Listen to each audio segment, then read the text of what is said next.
पर्यावरण शिक्षा में आज हम पारिस्थितिक तंत्र यानी इकोसिस्टम के बारे में जानेंगे कि इकोसिस्टम क्या है।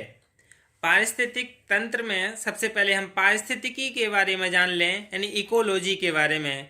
इकोलॉजी शब्द अंग्रेजी भाषा के इकोलॉजी शब्द से बना है। इकोलॉजी ग्रीक भाषा के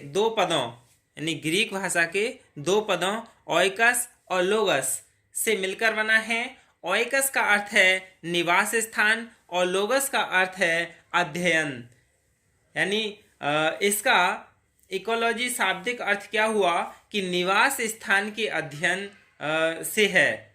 यानी और इसे हम इस तरह समझ सकते हैं कि जीवों का उनके निवास स्थान के संदर्भ में अध्ययन करना ही पारिस्थितिकी कहलाता है।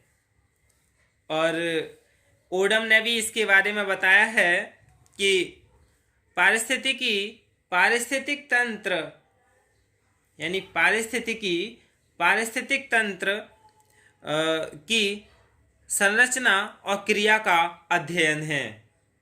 यानी जो पारिस्थितिकी है वो पारिस्थितिक तंत्र की संरचना और क्रिया का अध्ययन है। पारिस्थितिकी प्रकृति की अर्थव्यवस्था तथा प्राणियों के अपने अजैविक व जैविक पर्यावरण के साथ समस्त संबंधों का अध्ययन है।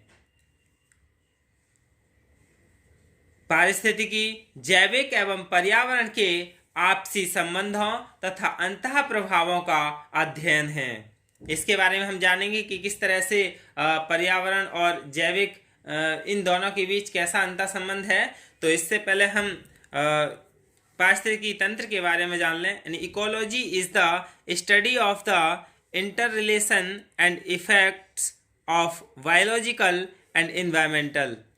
अब हम पारिस्थितिक तंत्र के बारे में जान लें, इकोसिस्टम के बारे में।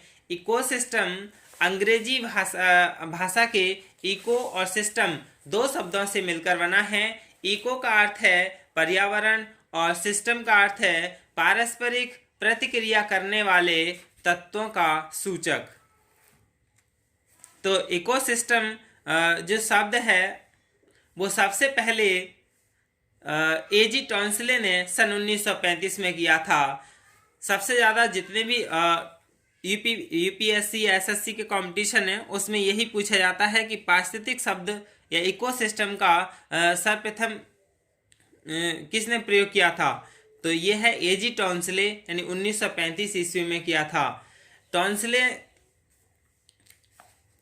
यानी पारिस्थितिक तंत्र एक समकालित विज्ञान है जो वातावरण के दो घटक कौन कौन से हैं, अजैविक और जैविक यानी एबायोटिक और बायोटिक घटकों के आपसी जटिल संबंधों, क्रिया और प्रक्रियाओं का अध्ययन और विश्लेषण करता है।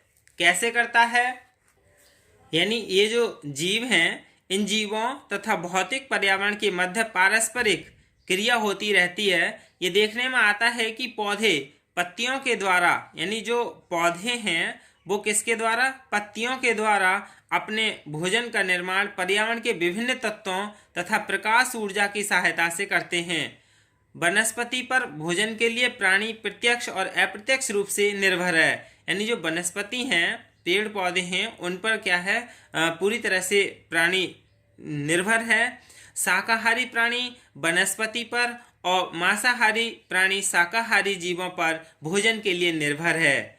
कुछ जीवों के मृत अवशेषों को खाकर जीवित रहते हैं। इस प्रकार भोजन प्रक्रिया जैव भू रसायन चक्र को जन्म देती है। जैव भू रसायन चक्र को कैसे? सूर्य है, सूर्य से कौन से मूल उत्पादक और स्वकोषी हैं जो भोजन अपना स्वयं बनाते हैं और उनके लिए क्या है, शाकाहारी जीव होते हैं और वो शाकाहारी किस पर, मांसाहारी के लिए निर्भर रहते हैं। और मनुष्य क्या है, दोनों है, शाकाहारी भी है और मांसाहारी भी है। और फिर मिट्टी में लौटना यानी मलोत्सर्जन, और उनका जब अपघटन होता है तो फिर से वहाँ पेड़ पौधे उगने शुरू हो जाते हैं। यानी इस तरह से ये जैव भू रसायन चक्र को जन्म देती है, जिसके माध्यम से ऊर्जा तथा शोषित पदार्थ अपघटित होकर पुनः शोषण के लिए वायुमंडल में मिल जाते हैं। इन क्रियाओं के कारण जीवों एवं उनके भौतिक पर्यावरण के मध्य एक संतुलन बना रहता है।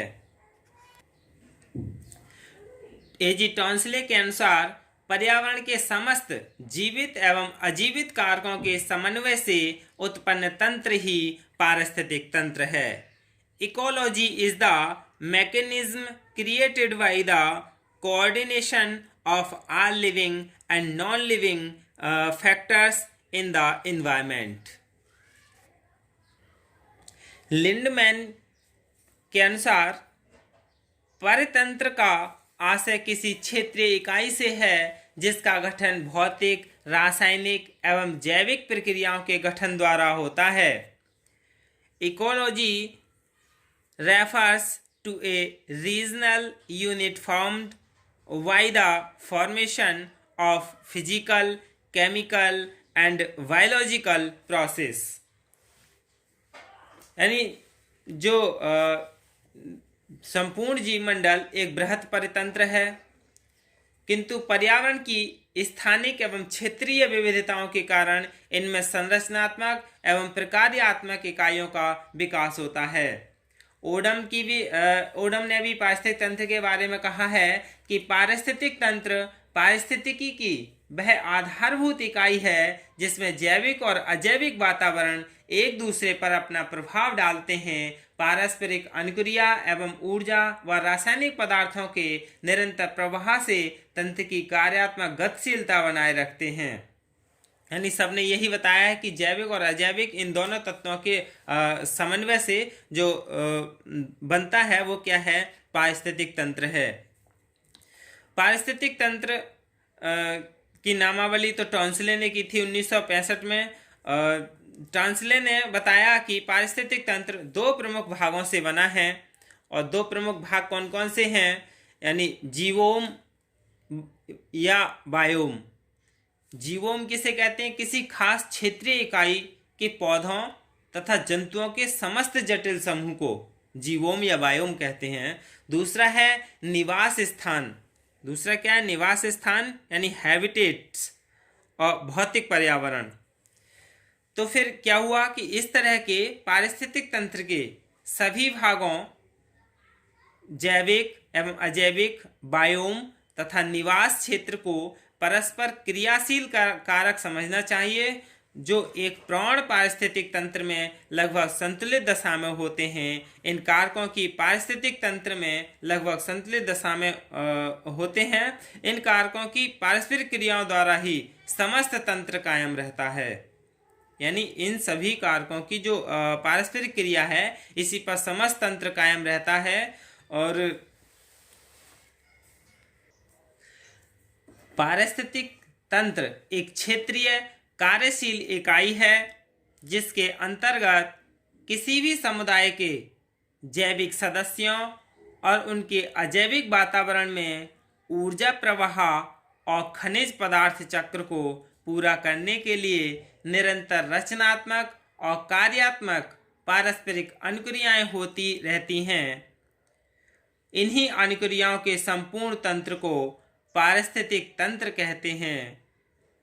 सामान्य रूप से जीवमंडल के सभी संघटकों के समूह जो पारस्परिक क्रियाओं में सम्मिलित होते हैं को पारिस्थितिक तंत्र कहते हैं। यानी पारिस्थितिक तंत्र के बारे में हमने जान लिया कि क्या है, यानी जैविक और अजैविक घटकों या ये जो कारक थे बायोम या निवास क्षेत्र, जैविक और अजैविक, इन सभी के जो समन्वय से बनता है वो पारिस्थितिक तंत्र कहलाता है, जो कि एक दूसरे पर निर्भर रहते हैं जीव। फिर अब हम पारिस्थितिक तंत्र की विशेषताओं के बारे में जान लें। कैरेक्टरिस्टिक्स ऑफ इकोसिस्टम, इसकी विशेषताएं क्या हैं कि किसी निश्चित स्थान, समय, इकाई वाला पारिस्थितिक तंत्र उस क्षेत्र के सभी जीवधारियों एवं उसके भौतिक पर्यावरण के सकल योग का प्रतिनिधित्व करता है। यानी जैसे मान लें एक तालाब है, उसमें जो भी चीज़ हैं, जीवधारी हैं या वहाँ का जो क्षेत्र है वो सभी के लिए भौतिक पर्यावरण के सकल योग का प्रतिनिधित्व करता है। दूसरा है तंत्र की संरचना तीन मूलभूत संघटक कौन कौन से हैं? ऊर्जा संघटक, जैविक संघटक और अजैविक या भौतिक संघटक। ये तीन संघटकों से मिलकर एक पारिस्थितिक तंत्र की संरचना बनती है। और इसकी विशेषता क्या है? पारिस्थितिक तंत्र विभिन्न प्रकार की ऊर्जा द्वारा चालित होता है, परंतु सौरिक ऊर्जा सर्वाधिक महत्वपूर्ण होती है। यानी सूर्य द्वारा जो ऊर्जा प्राप्त होती है ये सबसे ज़्यादा इसके लिए पारिस्थितिक तंत्र के लिए उपयोगी होती है।